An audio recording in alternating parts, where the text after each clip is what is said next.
ඔයා මේ මට්ටමට ගෙන්න ඔයාගේ පළවෙනි චැප්ටර් එක ලියන්න දායක වෙච්ච මිනිස්සු ටික. අම්මලා තාත්තලා වෙන්න පුළුවන්. ඊට පස්සේ තව ඕගොල්ලන්ට උදව් කරන යාළුවෝ වෙන්න පුළුවන්, නෑදෑයෝ වෙන්න පුළුවන්. එහෙම මිනිස්සු එක්ක ඇද්ද මේ මිනිස්සු උඹලට හරියනකම් බලන් ඉන්න. මේ මිනිස්සු සමහරක් වෙලාවට දැන් ඕගොල්ලෝ සමහරක් වෙලාවට කියනවා මේ වැඩ කරන්න හිතෙන්නේ නෑ, කම්මැලි මොනවා කරන්නද මන්ද මේ වගේ බයිලා. ළමයි මේ මිනිස්සු ජීවිතේ ඕන තරම් තැන් ඇති. මේ මිනිස්සුන්ට හිතෙන දේ පැත්තකට දාලා ඕගොල්ලෝ වෙනුවෙන් කියලා යම් දේවල් කරනවා. ඉතින් එහෙම කරලා සමහරක් වෙලාවට එයාලට තියෙන සියලු දේ නැති කරන. එයාලට ඉස්සරහට යන්න තිබ්බ ගමන් කරන්න තිබුණේ. එයාලට එක්ක ජීවිතේ විඳින්න තිබ්බ දේවල්.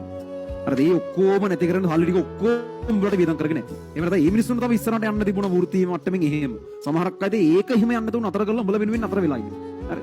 ඒ වගේ තව තියෙන 1000ක් දේවල් නැති කරගෙන උඹලට හරියනකම් කියලා ඉන්න මිනිස්සු සෙට් එකක් ඉන්නේ. ඒතර මේ මිනිස්සු එහෙම තමන්ගේ තියෙන සියලු දේ නැති කරන ඕගොල්ලෝ වෙනුවෙන් නැහිනකොට උඹලට කිසිම අයිතියක් නැහැ නේ මේ මට වැඩ කරන්න බෑ වගේ මූඩ් එකක් නැහැ. අද නිකන් කම්මැලි චාටර් කතානේ.